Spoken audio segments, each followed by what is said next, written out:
the title, but whatever, that's fine. Okay, we're live. We are here.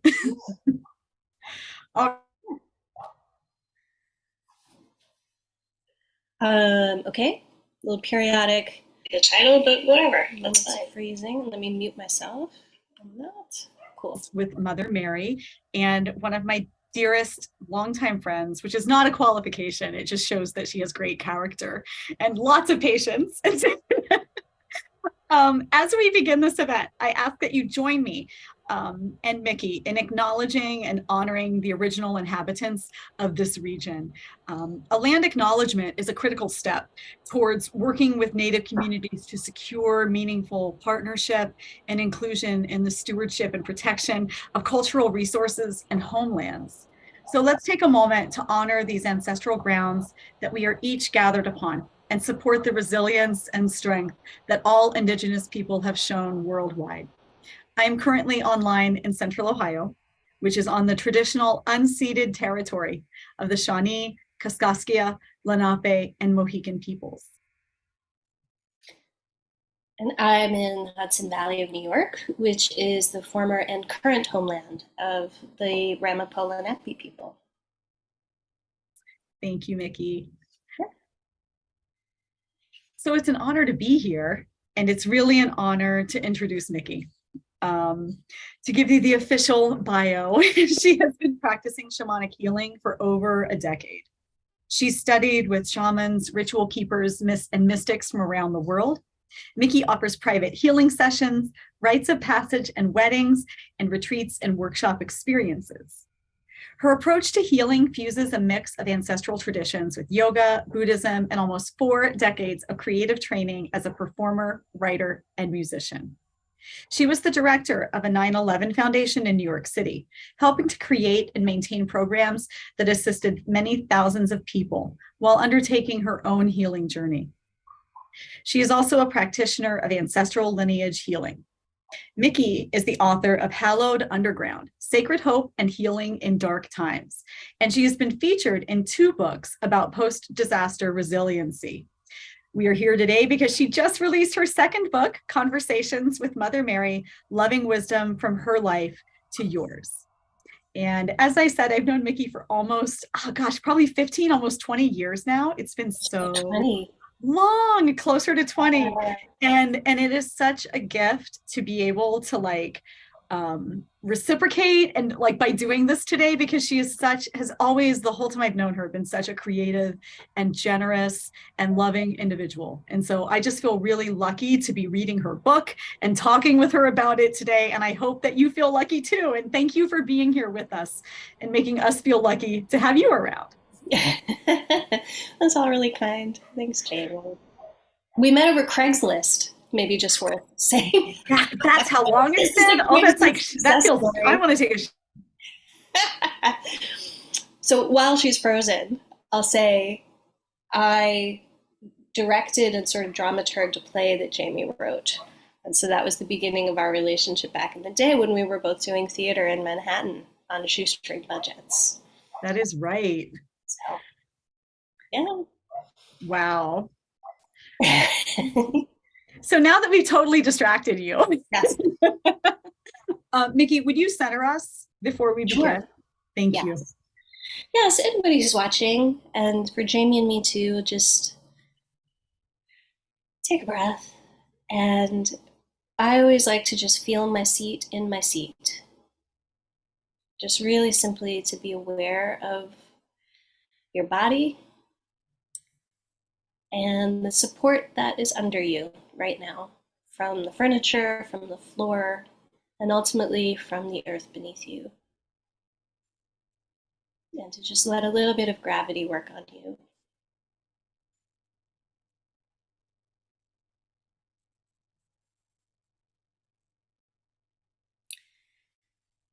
And this is always here, any moment you need it, to just drop down and take a breath and feel the earth.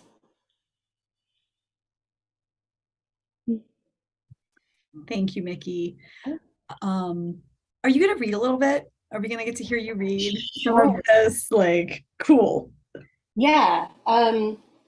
Here's the book. And yeah, I thought I'd read the prologue because it's short and sweet, but kind of gives us a taste of what all of it is about, I think. Mm-hmm. So, the prologue: Our mother is not a china doll. When I first saw Mary in my journeys, she was a statue, like some ceramic figurine from a church. She was all blue folds and delicate hands, expressionless in her perfection. She wobbled out to me in the forest of my meditation, arms and legs stiff and immobile. She couldn't speak. I was frustrated by this and asked her to change shape or become flesh so that we could communicate better. The first few journeys went this way, and I was so puzzled each time. Why would she appear to me in a form that was so awkward and ungainly? What insight was I supposed to take away from this? Was I doing something wrong? Eventually, she became flesh, a realized and warm-blooded being. She breathed, spoke, held my hand, and not with one of porcelain. Her hands had minor calluses, short nails, and the strength of a woman accustomed to hard work. It may take us some time to remember it, but our mother is not a china doll. Shrines and grottos must have some representation of her, I guess. Our imaginations need a sense of direction. Because of her stature and history, we seem to imagine her perfection as otherworldly and untainted. We don't want to know that anyone we revere and emulate might have perspired or had scars, but she did, of course. She was a woman of her time. She worked hard, cooked, cleaned, had babies, was present at the births of others. She tended her husband and sons. She dug in the dirt and went to the well, fed the animals and filled her own belly.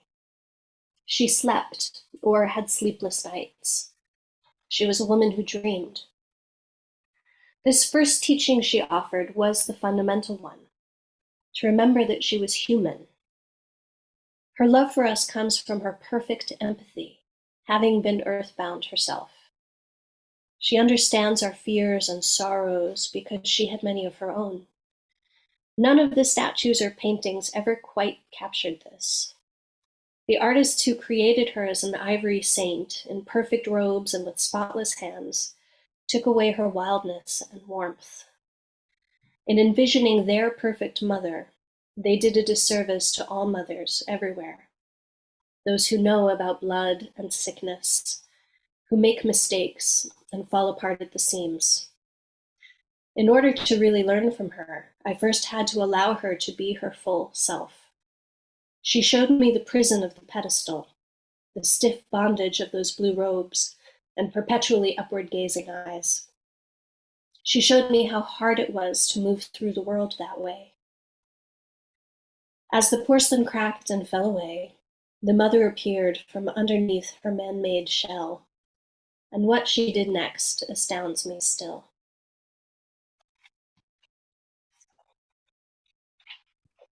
Thank you so much, Mickey. This is like, a very beautifully written book is what always strikes me, is like how strong the language is, and how like just like lovingly articulated your vision is, as you share with us the messages that she shared with you. And so I know that like the book is, it details messages from your encounters with Mother Mary through your practice, specifically through meditation. And we've talked a little bit about this because I don't know that much about it. And so I always have questions for you. And I imagine that for people who may not be familiar with shamanism or with the kind of work that you do to commune with Mother Mary, could you tell us a little bit about that so that newbies like me and people who are learning a little bit more can better understand how you arrived at the material, and I guess that's not to disenfranchise. Okay, little freeze there. but I can start to answer the question. Shamanism is sort of the umbrella term that we're using here in English and in the West to, you froze for a minute, Jamie, in case you weren't sure what happened there. Yeah. So shamanism is this kind of umbrella term that we use to describe a lot of indigenous or traditional or ancestral ways. And at the heart of what we're calling shamanism, because it goes by lots of names in different cultures, but at the heart of it is animism. And animism is the spiritual perspective that everything is animated, essentially. So everything has its own kind of intelligence. Trees, stones, rivers, elements, and also including spirits. So our ancestors and deities and all of these things, that they have their own expressiveness, their own culture, their own way of being in the world. And so humans are one kind of person in this much bigger web of lots of different kinds of people. And so the shaman, the shamanic practitioner, whatever word they choose to use, is able to enter into conversations with the other than human at will, and with the intention of creating some sort of shift or change. So it's a very relational perspective and vocation. And so in the practice of shamanism, especially as it's practiced here in the West, the journey is this form of meditation. And again, meditation is sort of the umbrella word for it. But the journey is the way that we can enter into that conversation on purpose. So it sort of gets us out of usually with the beat of a drum or some kind of rhythmic aspect, it helps entrain our brain to the more intuitive, more dreamlike way of being. So we're not so much in our prefrontal cortex. Yeah. So it's through my practice journeying that I first encountered Mary. I think you're muted, love. There you go. I'm really winning Zoom today, I'm telling you. For those of you watching, we're having a little bit of weather here in Central Ohio, and if it's cloudy, windy, Tuesday, Thursday afternoon, internet sometimes gets a little finicky, so please bear with me if I freeze and have some stupid look on my face or forget to unmute. And thank you for your patience with all of that. And Mickey, thank you for that explanation, because it kind of like immediately, it's what we call magic realism, right? Like, if you would, in a way, that animism in literature, right, is a way of, right, of the world embodying us and us embodying the world. And that kind of leads me into my next question, which is more booky, because like we're both writers. And and so I wanted to talk a little bit about that, and because I write literary fiction and I mostly write prose, but I do write some songs, and there are rituals that I do before I write. And almost every, writers and like baseball pitchers, I've noticed, like, baseball has like a ton of superstition and ritual in it that I never would have encountered had not people who know things about baseball told me. But like, I typically, like, if I'm getting ready to compose, I will light a candle, I read a little something, and then I like write maybe a bit, and then I go to the computer or go to my notebook, whatever I happen to be composing in, and then I begin. But there's very much like a way of getting my mind ready to hear the voices in my head. And I think that the voices in the head are the other thing that like writers talk about all the time with impunity. And then when shamans talk about them, everybody's like, like, that's so strange. And I'm like, no, I mean, I'm not a shaman. I'm not trying to like aspire, but I'm just saying, like, there are things in this practice, right? And that we as writers like invite them in. And I feel like it is a kind of spiritual creative channel. And so what I'm curious about, because for you, I don't know if there's like spiritual creative, if it's all just yes and overlappy, or, what's that experience like for you? Mm, I'm a terribly undisciplined writer, to be honest. Like I talk to people who are like serious, like professional authors, like this is their jam, this is what they do.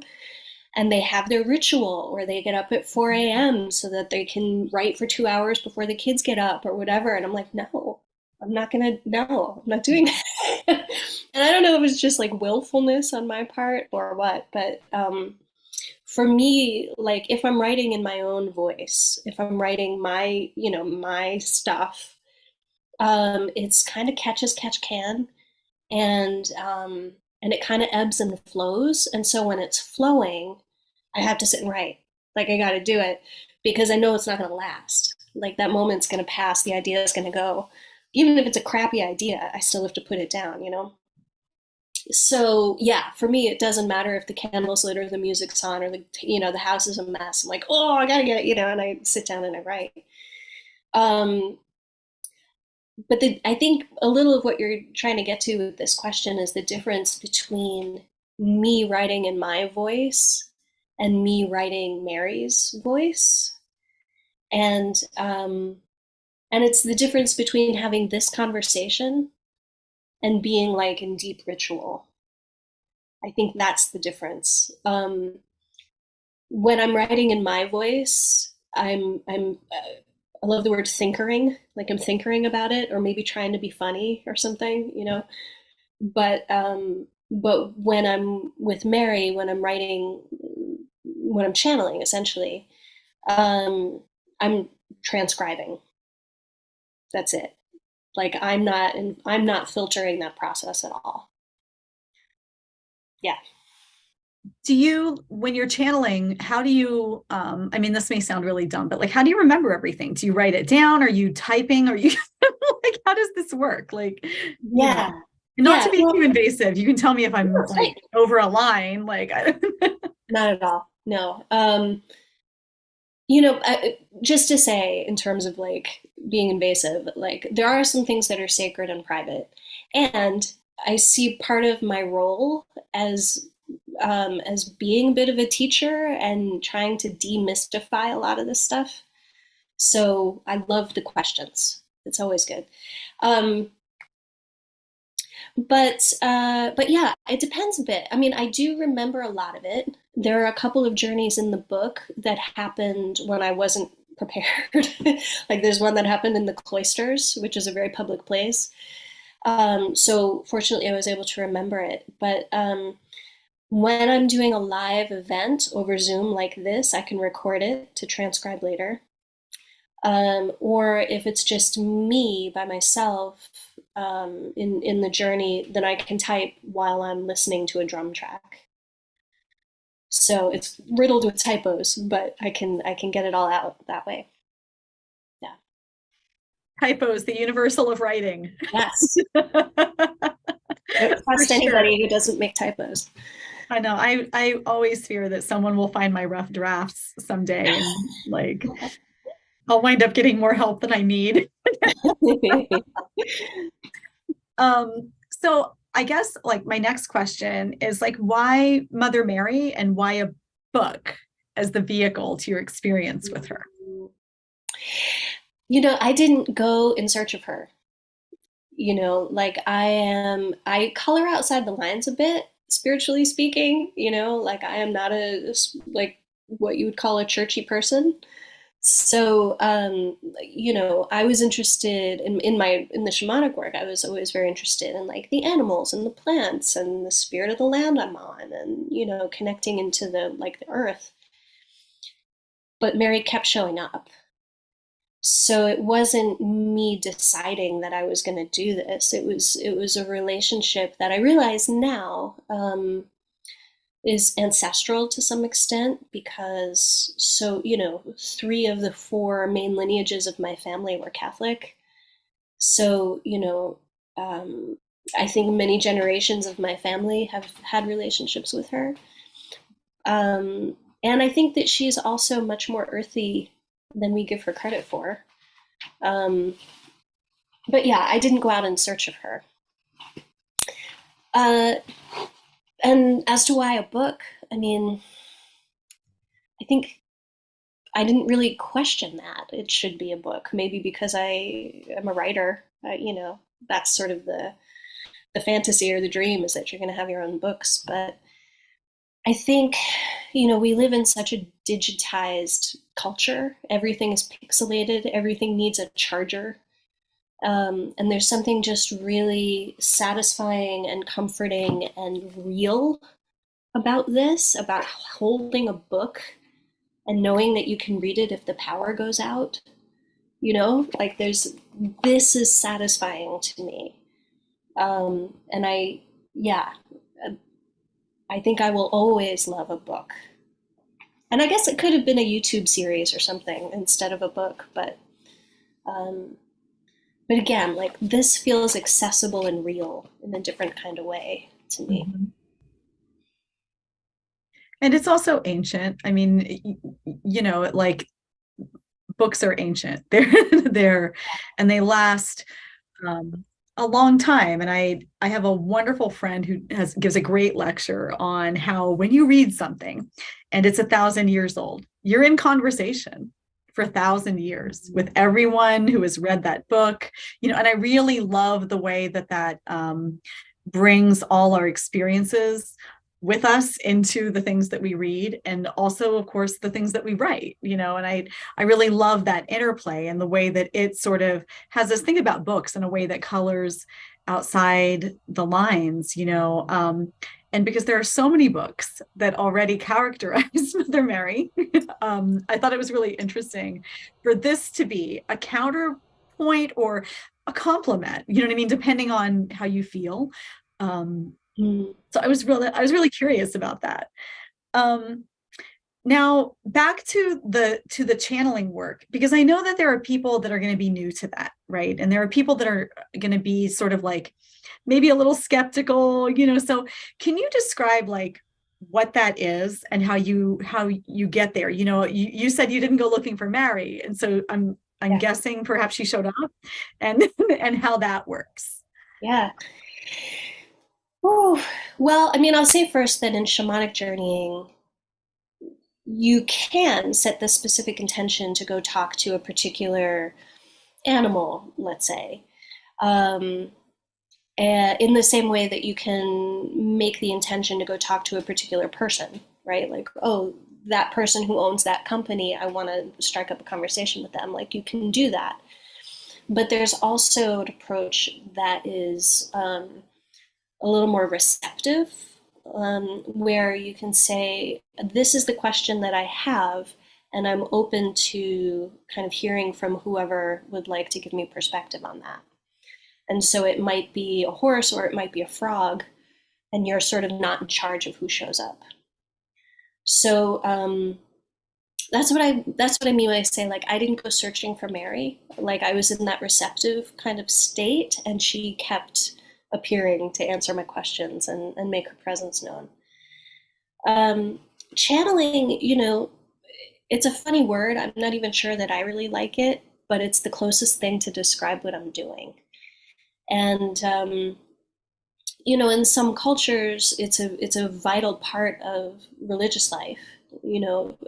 Places in Africa, places in the Caribbean, for instance.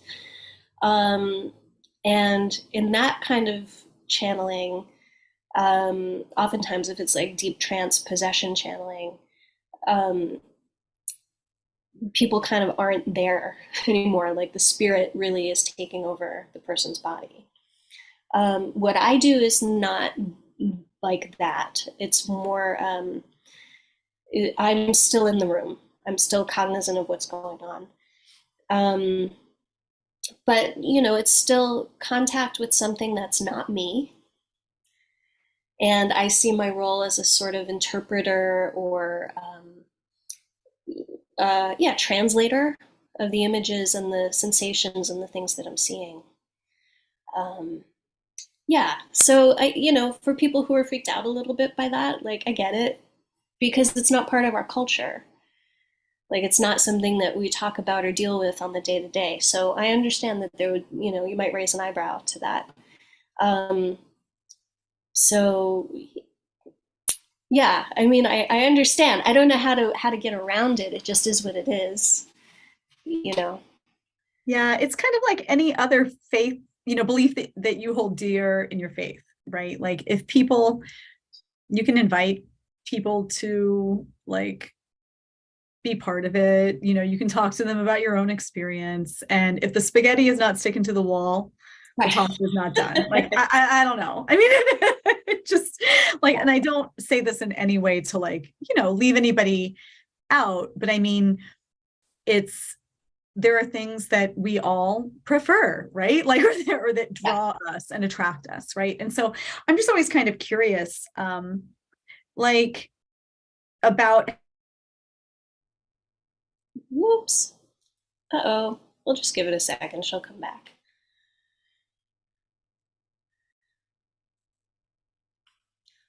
I don't know where she was going with that question. Hey, I'm back. I said, how would you invite skeptics to approach work like this? If someone's curious about this, say they start with this, are there other things, that you would invite them to do to better understand? Can you say that a little bit again? So I heard Yeah, skeptics and yeah.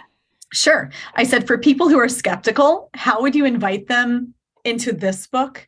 And maybe if they have reservations about this practice, are there other things you would recommend to invite them in? Gotcha. Well, I mean, I think skepticism is great. Like, I would never tell anybody to not be skeptical. Skepticism, I think, is a really good tool, and it's a good thing for us to navigate and kind of discern, like what's bullshit and what isn't, because there's a lot of bullshit. So skepticism's awesome. Um, and I also think that sometimes skepticism is cultural. It's a bias that we don't know that we're carrying. We sort of take for granted that the way that we are seeing the world and our place in it is the only one and the right one. And so sometimes that skepticism can inhibit us from encountering and enjoying other perspectives. So I guess I would just say to people who are skeptical, if you're curious enough to have listened this far, then there might be something here for you. And if I'm not your cup of tea, totally fair. If you don't like the word channeling, that kind of creeps you out, totally fair. But there must be something in here that has piqued your interest. And so I'm curious about that. Like, I want you to be able to explore that and make your own relationships in whatever way makes the most sense for you. I love that open door, and letting people, if they want to stick a toe in or like jump through it and look at things. I mean, I think that's a really letting people proceed at their own pace through it is really, really critical, and so I know too that like having known you before you undertook becoming a shaman, and I'm curious about like what drew you to it, and like why the skills that you practice are still relevant and important. Yeah. Well, I mean, I was going through lots of different transitions and crossroads in my life, and I was sort of looking for the next thing. And I happened to meet a shamanic teacher at the moment that he was accepting some new students, and mostly out of academic curiosity, I took a workshop with him. But during that workshop, I had this massive spiritual experience. And I found out later that that's called a spontaneous initiation. And it's a thing that happens to people who end up on this path. And so, I mean, I suppose the original draw was having read a bunch of Joseph Campbell and doing comparative studies in college and, kind of dorking out on that kind of stuff. But what has kept me here is, it is a calling, like it is a vocational thing that I can't imagine not doing. And so even when I'm not seeing clients, or even when I'm, sort of not actively like working, it still informs how I am in the world. Like it's very much just a part of who I am and how I operate. And I think that the skills and the perspectives in this way are relevant because humans have always been embedded in all of these relationships that I talked about before. We have always been in relationship with the land and with the ancestors and with the systems that we live in. Like, we have always been enmeshed in these relationships. We just forgot. We got very caught up in a story about how individual we are. And so I think shamanism and animism are a way to remember again and kind of rebuild the skills of being in relationship in good ways. And there's also a lot of really deep and time-tested healing wisdom. The shamans were the original healers. Before we had psychiatrists and doctors and whatever else, we had the shamans. So they have this body of wisdom that has been passed along through the generations on how to be whole. So those techniques and those skills are absolutely relevant. We still need all of that. Thank you for that. I think too, there are so many, it astonishes me how much everyday wisdom, right, is lost generationally all the time, every day, and when we think about things of, the sort of like physio-spiritual nature, entwined in health and in well-being, and we look at the way that dividing and compartmentalizing those has led to things like the issues with climate change and the way our relationship to the earth that sustains us. I think a lot about how much more important this work is likely to become to us, like as a society. I'm not saying it's not important now, but I mean that it's going to become more, I hope anyway, that we can listen a little bit more than we've been talking about some of these things. And so I guess, and this leads into my next question. So in your listening to Mother Mary,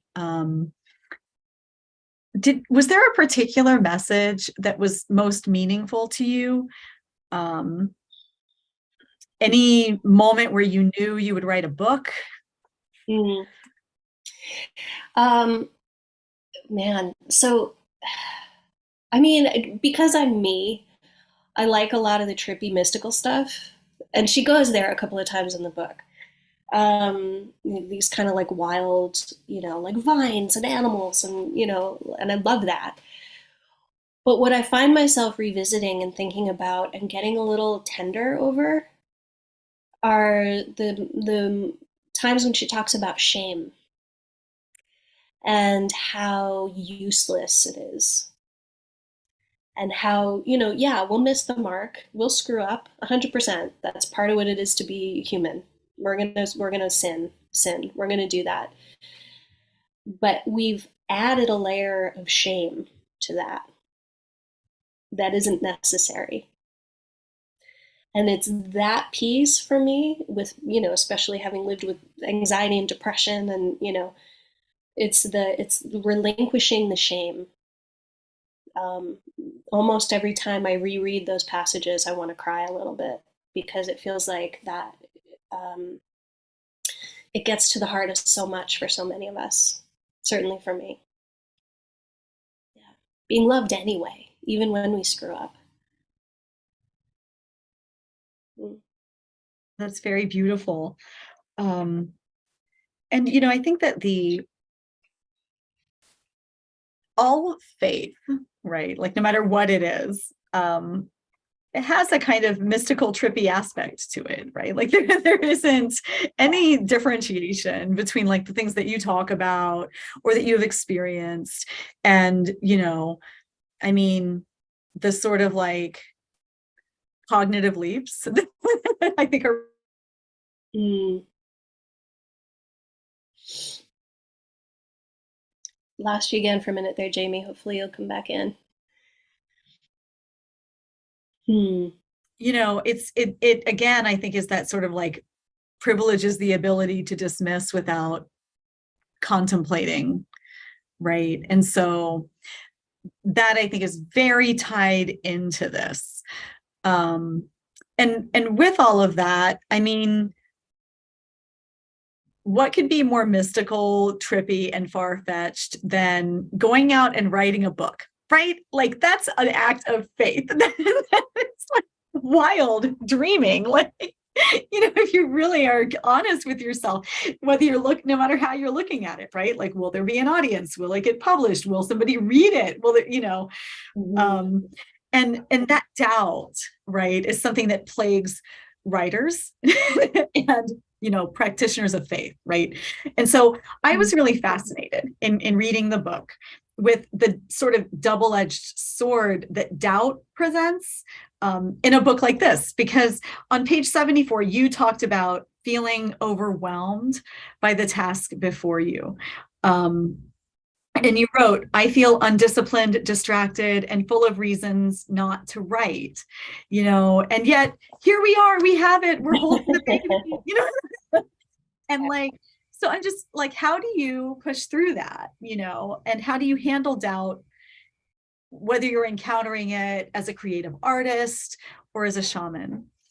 Mm. Well, I mean, again, I think the first step is to kind of welcome it, you know, like to just be transparent about like, this is what I'm feeling. This is the thing that's coming up. There's, you know, we could probably do some marketing on ourselves to be like, no, you just gotta be a warrior and, you know, it'll all be fine. Like, that doesn't always work for me. Like, I kind of have to sit with the discomfort first. Um, and like I said about skepticism, there's probably some wisdom in the doubt. There's probably something that's being discerned with doubt. So, what I do, kind of no matter what the circumstances are, and certainly what I did with this book, was I get quiet for a second and I ask myself, what would it be like to do the thing? Like, what does that feel like in my body? How is that for me to do the thing? And then, what would it be like to not do the thing? How does that feel? And what's the decision that I can live with? You know, so with the book, like, what would it be like to write this book? Like a little crazy. Oh my gosh. Okay, yes, but exciting and okay, awesome. And then what would it feel like to not write the book? Eh, meh, fine, life will go on, you know. But clearly, like, I have to write the book, you know. So that's sort of how I deal with doubt and how I keep myself motivated is those little check-ins to be like, okay, I'm feeling some things. If I have total permission to do the thing or not do the thing, how will it feel either way? And how, you know, what are the consequences that I can tolerate? So yeah, and you know, and I think in particular with this book because I feel like a collaborator in it rather than an author. Um, you know, I mean, Mary kept giving me content. You know, if I didn't have words of my own, she gave me some. Um, so yeah, so there was always plenty. Which I think you asked that too. Like, how did I know I was writing a book? She kind of told me to.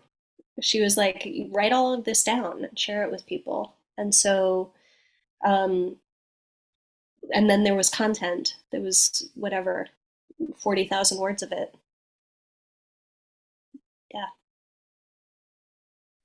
I wish someone would show up and help me get 40,000 words on paper.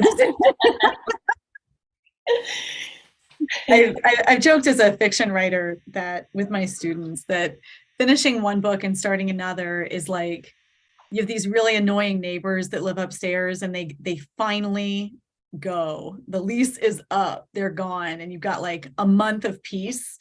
And then some real jerks move in who are even worse. And but I'm really teasing. I mean, I think we all have people who write fiction have a sort of like very dynamic relationship with the characters we're seeking to create and portray, right?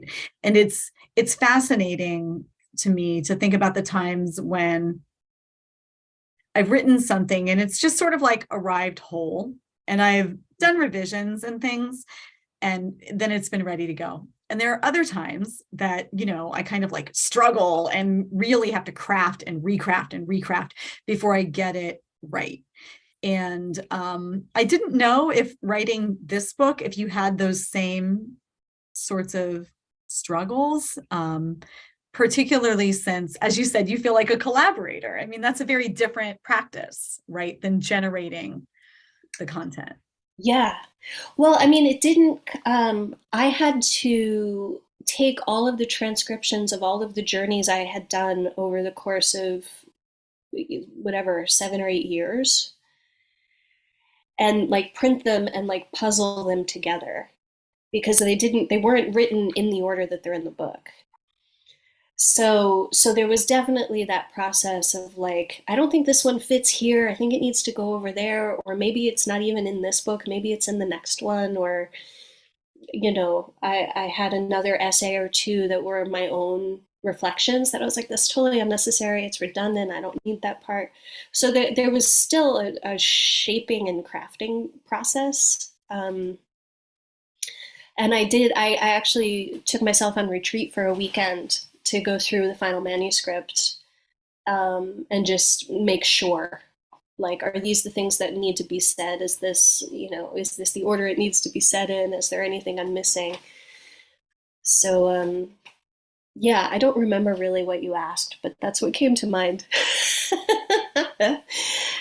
Yeah, I mean, and it's not one of ours. It was not one of our pre-written questions. No, yeah, kind of threw it out there, and now I'm not even sure what I asked. So there we have it, right? Like, I think I feel satisfied with the answer, so it must be okay for yeah. You know, I think too, like I really admired the section prayers and meditations to bring Mary into your day. And for those of you following along, it's around page 160. I thought it was really interesting that there were so many parallels with other spiritual practices that I've encountered and experienced. And of course, there are a few new things too, right? And I was just curious how you put that together and what else you might recommend as a kind of starter kit for people who are not skeptical. Let's talk to the audience that is like your people, you know, who might be new to this, you know. And I was just curious about that, how you put it together and what you might recommend. Yeah. Well, again, like the things that are in that section of the book are things basically from Mary that either she said to me directly. The prayer, for instance, is one. The Mary of the Roses, teach me love. That's a prayer that came directly from her. And the rosebush meditation that's in there actually happened during a live session, a live group session. So sort of she guided me and I guided everyone else in that meditation. So that's, you know, much of it's directly from her. And there are a few other pieces as well that, again, I might include in the next book. So yeah, so I mean, those are great places to start if people want to, you know, continue to cultivate their relationship with her. And you know, I'm always a proponent of learning to journey. You know, I mean, I've been doing this for a long time, so I suppose I have a degree of proficiency with it, but anybody can learn to do it. And, you know, I have a YouTube video of a journey that people can do anytime, not while driving, maybe, but like any other time. And, you know, and I teach it we do a lot of it in the healing circles that I lead and the classes that I teach. So it's a way that you can start to build, whether it's with Mary or with any other than human. You can learn to have those relationships. You don't need an intermediary to do that for you. Yeah. I mean, ideally, shamanism is a terrible business model, uh, which makes sense because it started before capitalism. But ideally, we sort of work ourselves out of a job because we've enabled people, we've taught people to do a lot of this for themselves. So yeah, again, I don't know if I've answered the question that you asked, but that's where my brain went. No, I mean, I think that that's one of the things that I love about having these conversations with other writers is that we can plan all we want, but there are always going to be fun things that come up and things that we're inspired, questions we're inspired to ask during the course of the conversation. I mean, otherwise we might as well just hand everyone a transcript. So, like we could just make, this would be a Word doc, right? So that's not what we want. That's the fun of it. And I guess I'm really curious, like, what is next for you, Mickey? Like, if you're comfortable sharing with us, are you working on anything new, taking a break? Are you a planner or a pantser, as they say like this there? Do you have something in mind for your next book project? Well, I'm definitely a planner, absolutely a planner. Let's see. Well, I mean, I've always got workshops and gatherings and live Mary channeling events, so folks can always hop into one of those. That's all on my website. In fact, I'd love more people to come to those. It's such a cozy, lovely thing that you can do over Zoom. And then, yes, I am also, she keeps talking, so I keep writing. And so that I've got, I think I have 8 or 10 channeling sessions still to transcribe. So I'm gonna keep doing that, and hopefully, I don't know, late 2020, 24, there would be another book. That's the hope. I'm gonna be, well, if all goes well, I'll be in Europe for a bit this summer, visiting places like Mary's house, so places in Turkey and Italy, and a bit of a pilgrimage of sorts. So I'm sure that some beautiful journeys will come there too. So yeah, so more to come from me and Mary. Well, I am certainly glad to hear that. And I think that readers of your book will also be very, very glad to hear that. If you do not yet have a copy, I think that I got mine from Bookshop, and I know they're on Amazon, right? Are there other places that people can get the book? There are a few copies at the Curio Room in Mount Kisco, New York.